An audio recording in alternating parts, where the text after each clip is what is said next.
I think having the courage to not let things go pass by, it's important for positioning yourself for success. Because I think it's tough when people let things happen to them, and they are like on autopilot, and then they complain about like, oh well, nothing's going on, or I don't see movement, action. Well, are you doing something about it? Hello, everyone. This is the Moodboard podcast, and we are happy to be back for a second season. But we would like to introduce ourselves in case this is your first time listening to us. This is Cesar. And this is Aaron. And we are two creatives helping people unlock their creative potential by having meaningful and insightful conversations. And so on this episode, first episode of the second season, we wanted to do a little bit of a recap from the first season and maybe talk about things that we learned, things that we enjoy, things that we're going to do differently for this second season. And we're also going to talk about goals for 2025, how to set goals for 2025. But I would like to start by asking Aaron, how was your holidays? How did you spend your time, in between, 24, 2025? Yeah, please share. Yeah, thanks, Cesar. It was very relaxing. I think the holidays are a really good moment to reflect. And this time around, I stayed home and didn't travel, so I was able to kind of think back to 2024, what we got done, what were some things that we want to do in 2025. And so yeah, that was a really good time to reflect. But overall, very grateful to be back with you here and having these conversations, because as I mentioned to you a couple of weeks ago, I think the mood board conversations were one of the highlights of last year for me. Just being able to come every week and share was just a source of inspiration for myself, and it's really fun. So I'd love to turn the question back to you. How did you spend your holidays, and yeah, what do you enjoy? Yeah. So me and my family, we decided to go to Canada just because career-wise, it was a little bit quiet. People start taking off for the holidays. Yep. And as I was, trying to engage in conversations, get projects going, it was a little bit slow. So we decided to whatever happens, I can do remote. So we decided to come to Canada, and I always love traveling because, as you said, like this downtime is a good time for you to reset, to reassess, and to also just for me, traveling and going to other places keeps me awake, because I'm always looking for those inspirations sprinkled throughout the day, because those moments are gonna help me inspire, for the next year, for the next project, or for something. So yeah, I love the holidays. Yeah, because you reconnect with your family and you feel good, and you feel re-energized. For sure. And regarding the podcast, as you said, it was also one of my highlights, because it was a very important endeavor, an initiative that I'm glad we decided to start, because we got a lot of positive feedback, and we'll find a time to share that feedback. But just out of the top of my head, a lot of people were very happy that two creatives were talking about challenges Yes. or ways to feel inspired, how to recharge, um, how can I say, how to re reassess and their career decisions. Because a lot of people are not happy where they are. Yeah. So we address those topics Yeah. to how to make a career change that felt right to you and that was that you felt purposely driven towards that goal. Yeah. um, Totally. so, so things like that were very positive and a lot of people had positive reaction to it and positive feedback, and so Yeah. we are happy to continue doing that. Yeah. and, That's and that's really well said. And I think just like looking back at the last, I think it was 25 episodes that we started in February, coming in every week and sharing. I think being open about highs and the lows of the creative journey and just the process of making things is very valuable to share with others, because it is something that requires a bit of courage to be open about. The learning process is not, how would you say, you can't always predict of what's going to happen, and so there's always these curveballs that you will receive, and you can't help it. You can only control how you respond to it, and right. sharing these tips amongst ourselves and in a meaningful way, I think it has really resonated with a lot of people, and that's really cool to see. Yeah. And we're hoping to, like, as we grow up, as we mature and evolve, we're hoping to do the same but just at a bigger scale.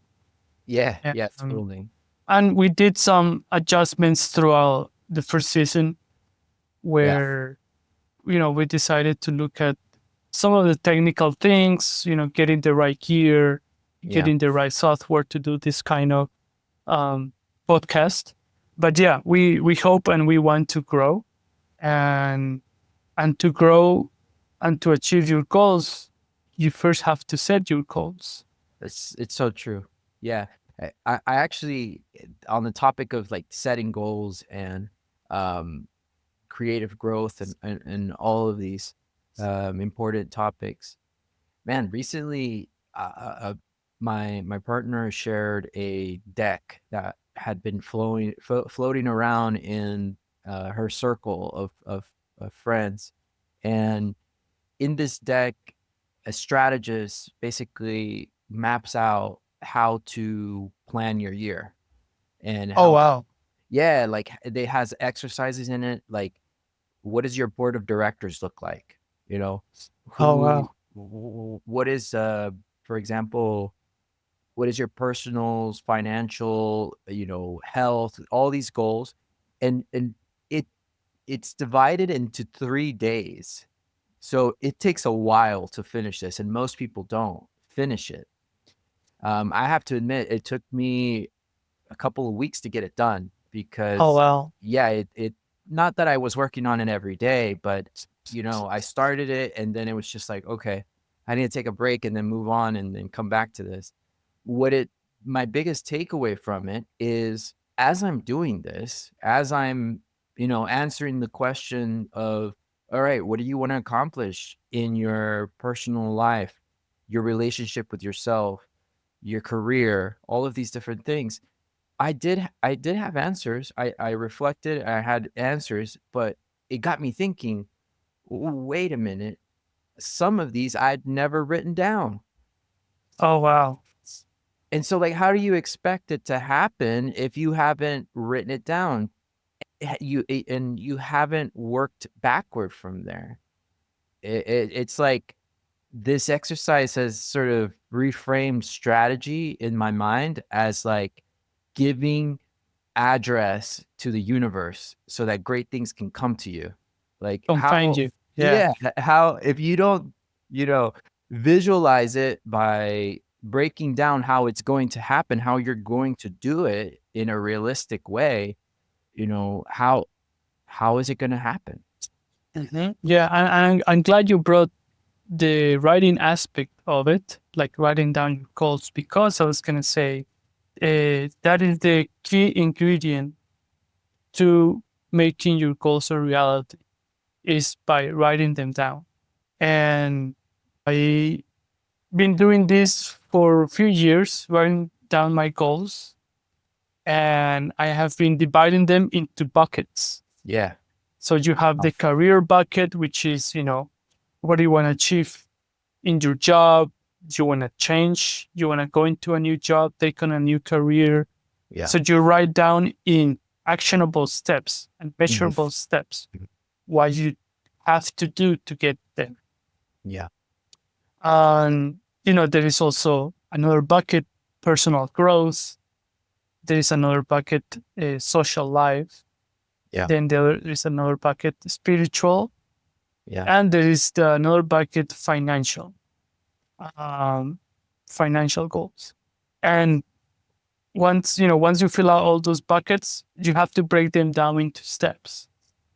Because that's what's going to help you day to day to achieve those goals. So for example, in the personal growth bucket, you could say, read a book once a month. Okay, that's actionable, doable, measurable. Right. And when I did that for that year, there will be a book with 400 pages, and I'm okay. If I want to finish this book in a month, how many pages do I have to read per day? 14. Okay, every day I will read 14 pages. By the end of the month, I will be done with the book. So that's the approach that you need to take with each goal. Yeah. To make it measurable, actionable, doable, and some progress or little progress is better than no progress. So, dude, that is a huge, huge point right there. And I want to make an emphasis on it.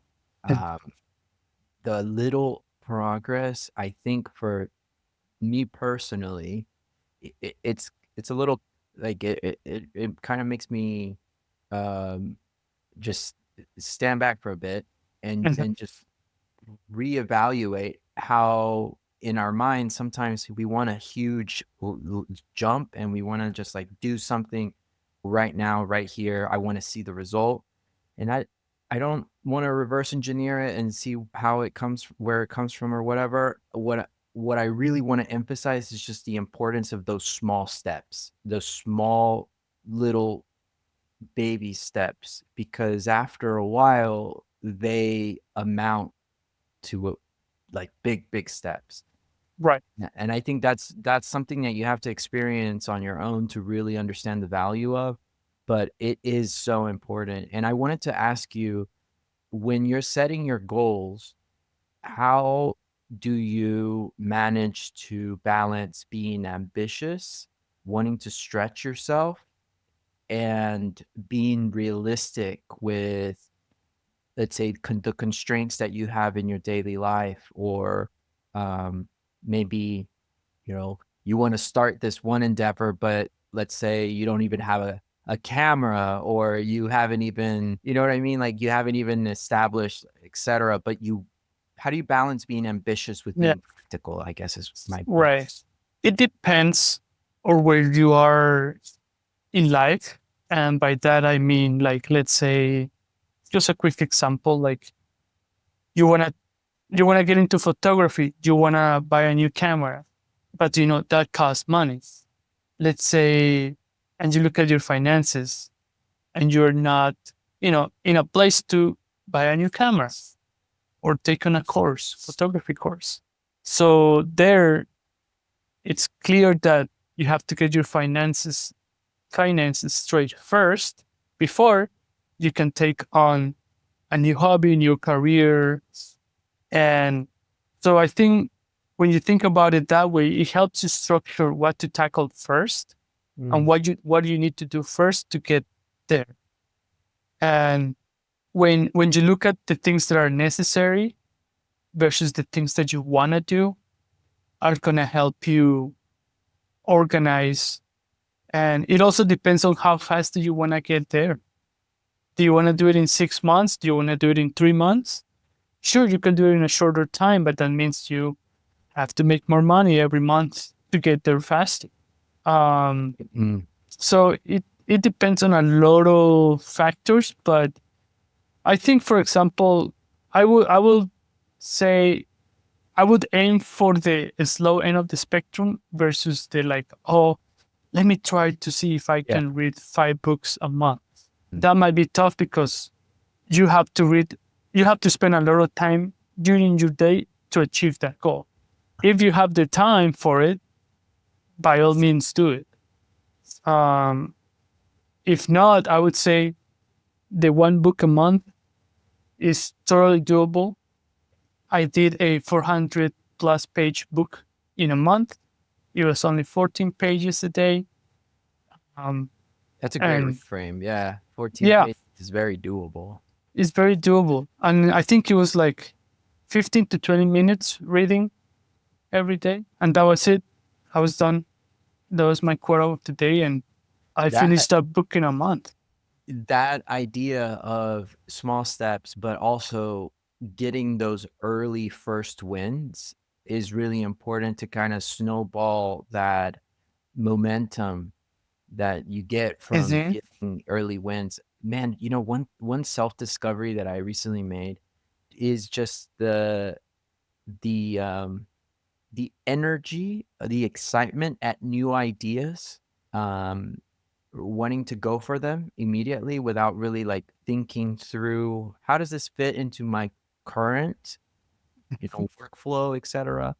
Can really be a setup for um, getting finding disappointment and discouragement because you basically skip through steps in the process Uh-huh. because you're so excited and you want to just dive into something. You realize that you've kind of set yourself up for failure because you were really optimistic at the beginning of January saying you wanted to record one video a week, and then you didn't take time to think about how does that new goal fit into your overall sort of Right. portfolio of goals. And Uh-huh. something's got to give because we have to. It's like the constraints in the design process. You have the manufacturing constraints, you have the marketing whatever constraints that you're dealing with, right? That as well with how we sort of plan out our life and what we want to do with our time. um and I think that lesson is so important to really internalize and realize that you should play to win. And I think having this in mind has been helping align personal goals.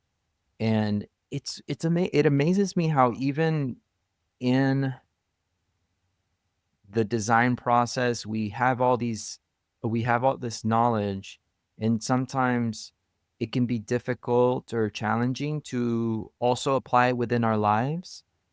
Maybe we're too close to it and we need to kind of Mhm. step back. And I love that the beginning of the year and like the holidays allow you to have that like time to reflect. But I think it should happen at least 4 times a year, right? Like every quarter. You have like a checkpoint. Yeah. Exactly. Come back to your intention and be like, okay, am I getting the things done? Right. That's Yeah. great. I wanna ask you, Cesar, like looking back at 2024, share maybe a lesson or a life experience that you think would be beneficial to people who are coming up in the design industry, and also maybe I should say the design practice. Mhm. I feel like industry might sound a little too cold there. Um, what is something that you could share with us that could potentially someone or be of interesting? Right. Definitely one one thing that I took away from last year, it was that it's important to have the courage and and I don't want to say the sense of urgency, but be a now person when it comes to if doing some when it comes to doing something that has been in your heart, in your mind for a while, and it's been poking you. It's important to pay attention to that Yeah. and to do it, because a clear example is this podcast.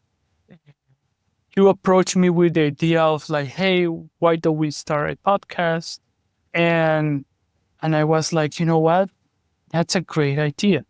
And we followed through making that happen.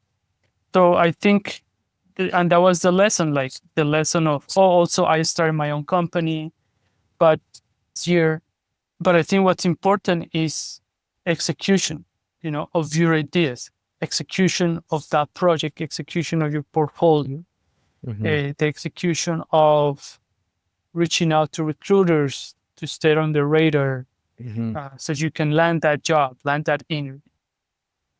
Um, so yeah, I think having the courage to not let things go pass by, it's important for positioning yourself for success. Because I think it's tough when people let things happen to them, and they are like on autopilot, and then they complain about like, oh well, nothing's going on, or I don't see movement, action. Well, are you doing something about it, Yeah. or are you just sitting back and waiting for things to happen to you? So, and that was important for me to, um, for me to get away from that mentality, because there are some times where you get sticky in your mind, like things, you try to do things, but it's just not, and you get discouraged. Yeah. But having these moments like the podcast is something to help us, to keep us like warmed up, you know. Yeah, like that the word courage is it's a powerful word, and I think that it's perfect for this because essentially you as a creative are constantly working on refining your process and becoming a better listener, a listener involving other people, yes, but also internally. You have to learn how to listen to your intuition, and I think it requires courage to you're almost like there's a little voice inside your head that's like, "Go do this." And you're Mhm. like, "But I've never done that before. What are you talking about?" And you're just like it requires courage uh to listen to that internal voice, and the more you do it, the better you get at it, and the louder it gets. And the Mhm. less you do it, the opposite happens, right? And I Yeah. was talking to another friend recently, and yeah, they were just making this emphasis of like, they reached out at like it was someone actually, someone on the internet. They just reached out and they were like, "Hey, I'm going on this creative retreat or this sorry silent retreat, and I don't know. I just thought I'd reach out and say, hey, you want to chat for a few, 30 minutes?" And I was like, sure, why not? Let's do it. And we had this chat and we talked about intuition and how it's this like mysterious thing that will sometimes speak to you. And if you act on it, a lot of like a lot of cool stuff will happen. And then Mhm. this Yeah. podcast is such a great example of that because I remember thinking like, what do you have to lose? Maybe Caesar's Mhm. gonna be busy, and the worst thing that he can say is like, I'm too busy, I can't do it, or like, whatever. But at least you tried, and at least you listened to it, at least you acted on it. I think people, including myself, sometimes, you know, we our courage is tested because we have this like fear of being rejected, or we see it as rejection, but you have to become immune to that if you want to do anything Right. interesting, right? Right. Yeah.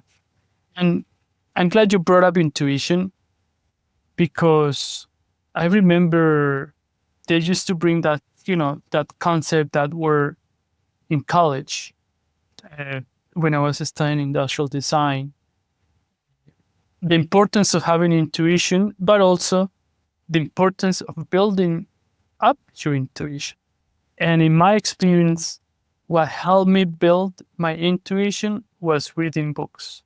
That's Because really every time I finish a book, I felt like I was equipped with a set mm, of ideas, tools, case studies.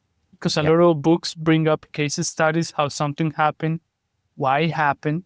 So then, when you're in a decision making a scenario in real life, all the things that you read start um, start coming up, and you start like, oh well, I read this book, and in this book they talk about, this example of a successful product, and I'm in a similar situation in real life. Well, if I emulate what they did, high chances I'll be successful, or high chances that this approach could work or lead me to the answers. So you feel confident because you know. And intuition is, I think intuition is based on knowledge yeah. and certainty. So the more you know, the more of a accurate intuition you'll have. But So that's yeah. really interesting. Just the use of and others' knowledge to calibrate and Mm-hmm. I love that, building up your intuition through through books. Like for example, your experience is singular, but when you open up yourself to different books, different uh you live multiple lives, you Oh, totally, totally. experience, like different realities. And you've read a lot of biographies, like the Steve Jobs biography. Yeah, yeah. So I think it would be great for you to elaborate on how how did that impact you in general, day to day, but also in your career. How did those not Oh, necessarily the Steve yeah. Jobs biography, but just in general, how did those biographies impact you? Yeah, that's a really great question. I think it's I'm glad that you mentioned the Steve Jobs one because I think that one well that came out in 2011 and I'm going to date myself here, but that was the year I graduated high school and when it came out, of course I was one of the first people to buy it, being the Steve Jobs fan that I am. Um and reading it the first time, I just remember thinking I mean, I knew a lot of the, sort of history. That book really goes deep into the process, the thought process, the just the whole story. It's like the Wow. panoramic story of Steve, and, I read a couple I read another one on his life as well, but I think the thing that really stood out to me, even when I didn't understand it because this was pre-design school, was the deep rooted like feeling of responsibility and mission to provide great design for people and to do whatever necessary in order to reach that. And sometimes that involved really uncomfortable conversations with teammates and uh, just really going for the best of the best. And so that really gave me a frame of mind of like, I'm going to do my best to try to work with the best. And I have to demand of myself in order to get there. So I think also the experiences of knowing that these figures were human beings as well. Yeah, they Mhm. accomplished all these great things, but people have an evolution. They weren't just born knowing how to do things, like they had to go through their major downs, really come back from it and make the impacts that they did. So yeah, Mhm. that was a great biography, and I recently read the Leonardo da Vinci biography by the same author, Walter Isaacson, and what you get from it is almost, it's like you get to step into another person's shoes from the minute that they're sort of born into the world, Wow. and you Yeah. get to grow up with them, um and that gives you this perspective that you otherwise wouldn't have had. You get to see what, like, it's almost like you're getting a spread of food, if you will, and you're like, okay, well, I like this and I like that. I'm gonna use that. I'm gonna take that and put this on my plate. And so the more people that you read about that you admire, you're able to inform yourself as well with what you want to do. Uh, Right.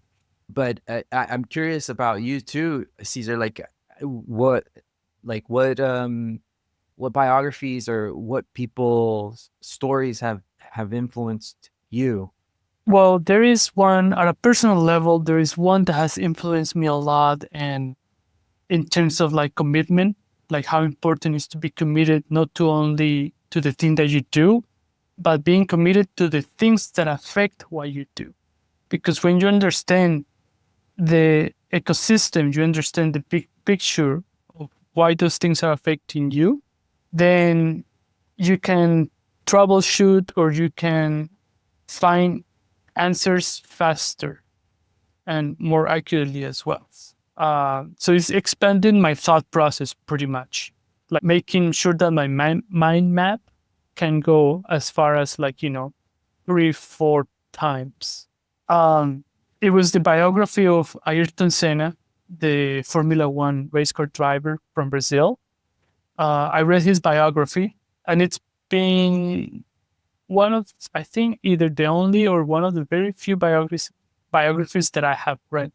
But reading his biography led me to learn that there is a lot of elements in, that influence or impact your performance while driving a race car. And so he was aware of that. And, those things were the weather. He was always aware of the weather, the wind. The wind could affect, your driving dynamics. Engineering behind the car, he was heavily involved with engineers, giving them feedback about things that, they could do better or deliver better or execute better. So there was another one. Um, and that's, I took that approach into my career, footwear, and that approach like remains true in terms of, well, shoe design is not an entity that lives by itself. Uh, Design is dictated by manufacturing.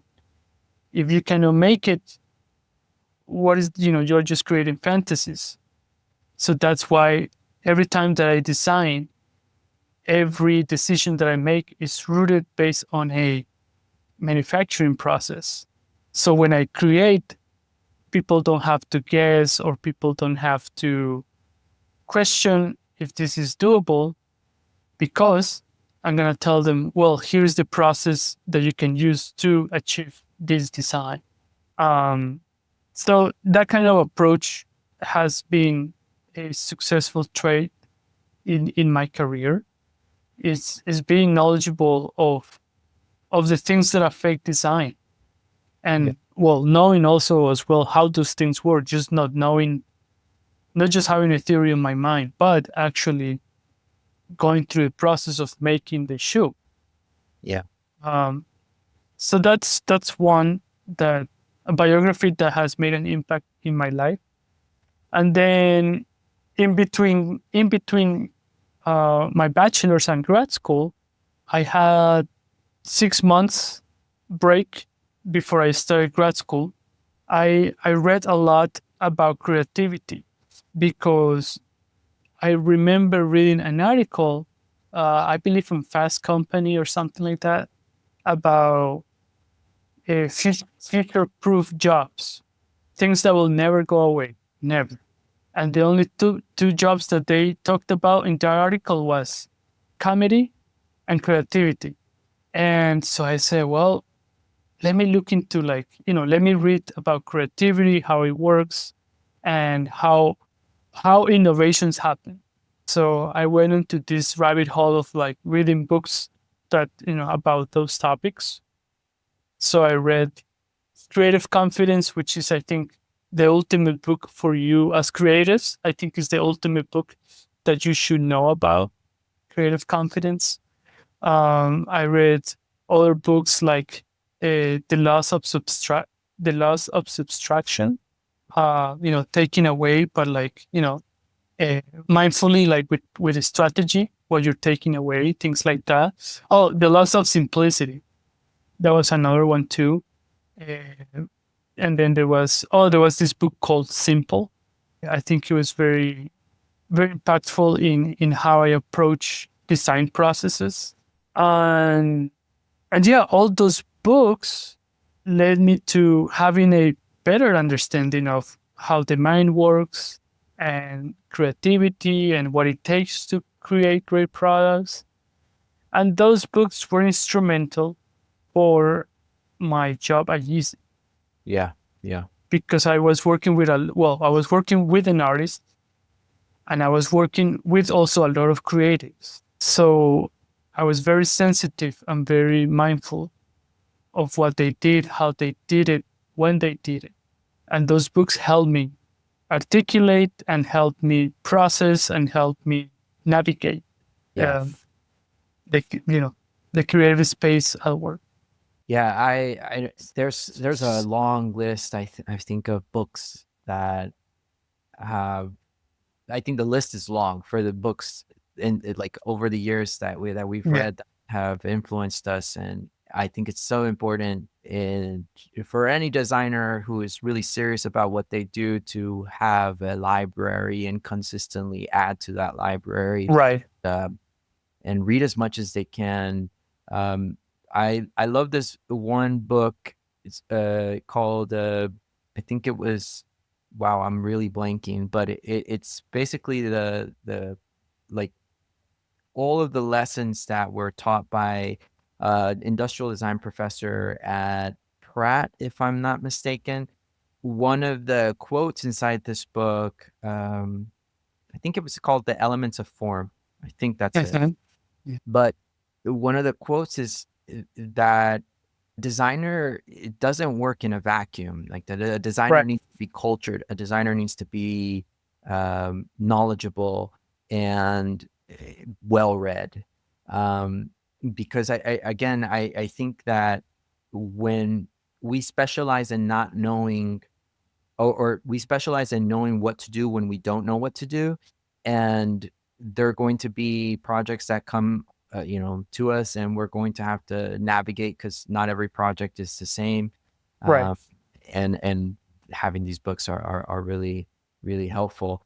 Um, just on the topic of just creativity and what it takes to come up with original ideas, what are some of the things that you have just been thinking about lately in terms of picking up dots that you don't know what you're going to do with later on? Like things that Right. you're interested in right now that you're just like, man, I don't know why, but I'm interested in sea urchins right now and I have no idea why.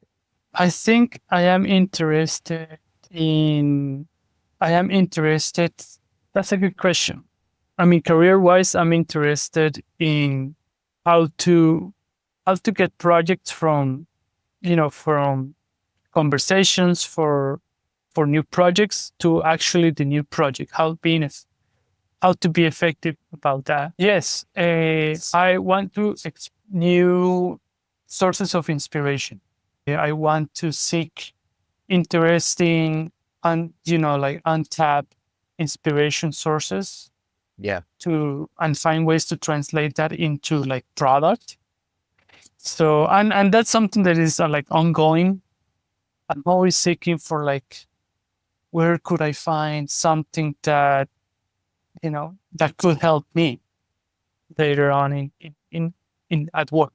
So Yeah, that's what I'm into now. It's like, okay, let's find new sources of inspiration. No more, uh, no more of the traditional or my go-tos. I want to like, okay, I want to move on. You want to switch it up. Yeah. Right, right, That makes right. sense. That Yeah. makes What about you? I've been going through several rabbit holes recently. One of them has been book plates. Uh, And the I recently went to this bookstore here in New York City that is it's crazy, man. Like this guy has his house. He's turned his house into a bookstore, oh and wow, it's just wild because he's got like thousands of books. I asked him how many books does he have, and he's like, I don't know, but he knows somehow he knows where everything is. yeah. It's really interesting. But I bought a book from him on book plates, and it was really interesting because the guy that the book is about, he like he just made a lot of book plates for people, um, important people, and the idea that book plates were born or created because when books were so precious in the beginning that Oh, people would steal them, and like how do you make people know that this is your book and it's coming from your library? So the book plate was invented, and it's such a beautiful artifact that right. combines design and art, and it's invisible because most of the time you won't see it. It's inside of the book, right? And so Oh, really wow. cool. It's That's really very interesting. right? Like it's really nice. And so I'm getting into that. And so that kind of has led me into etching and lithography and that kind of thing. Wow, that is very, yeah, I appreciate the craft of printing and Yeah. like stamps and like Oh, all that. yeah. And Japan has a lot of those type of Woodblock. Yeah. traditions. Yeah, Yeah, for sure. traditions is still alive. So look into it. Yeah, that's very exciting. Yeah. Um, Yeah. I have a couple of, no, I have like a little set of, um, like early manga, Japanese like books, and it's just the amount of craft that goes into it. It's not just the design itself, it's also the person that etches the design and like right. this other stuff. The execution. Yeah, Yeah, that's yeah. The execution is such an important part. right. Requires, high levels of craft on every step of the way. Yes. Um, yeah, I think the the other thing maybe that I've been sort of diving into is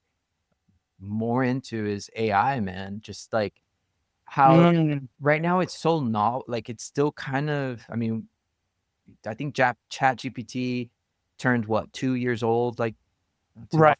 Um, but just fascinating to see what what can we do with it, and to amplify creativity, not to replace it, not to, Right. you know, uh, not to do it for me, but to help me do what I do just a bit better. And so asking myself that question, like, how does that look like? How does that work? How can I work with it? It's been something that I've been just fascinated with. I've been sharing some of my experiments on LinkedIn and Twitter, like a bunch of, Okay. I think Instagram as well. Just trying to figure out, like for example, with industrial design, we learn how important it is to not just design on paper, not just to sketch, not just to come up with the idea, but it's again the execution. How do you make? Right. How do you build it? Um, Anyone can come up with ideas. They're easy, right? But how do you bring those ideas to life? And Right. so the way that I've been thinking about it, just as a product designer that works mostly with digital, is code is now the material. You know, Oh, code is the aluminum, the steel, the right.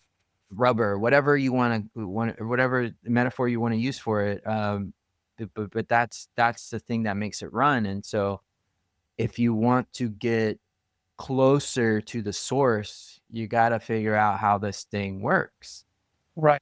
It's been really fun to go through those rabbit holes and Yeah. just We should expand on that on the next episode. yeah, for sure. Yeah, because I have some updated thoughts on AI as well. Okay, cool. Yeah. Yeah, we Mm. can put a pin on it and come back to it Yeah. next episode. Yeah. 100%. But Yeah. no, I'm very happy that we are kickstarting Yeah. season 2 with this episode. That I think we covered a lot of exciting topics on this episode. Yeah. And we look forward to this second season. Yeah.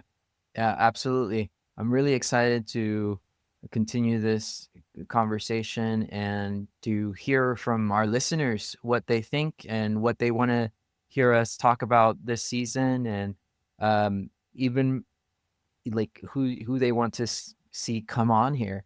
There's a number of people that we want to bring.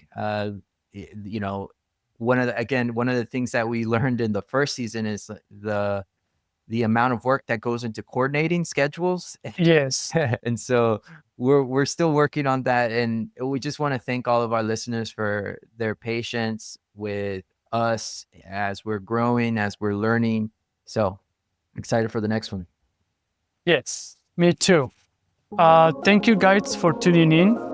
This is the Moodboard podcast. This is season 2, episode 1. This is Cesar. This is Aaron. And we are two creatives helping people unlock their creative potential by having meaningful and insightful conversations. Until next time.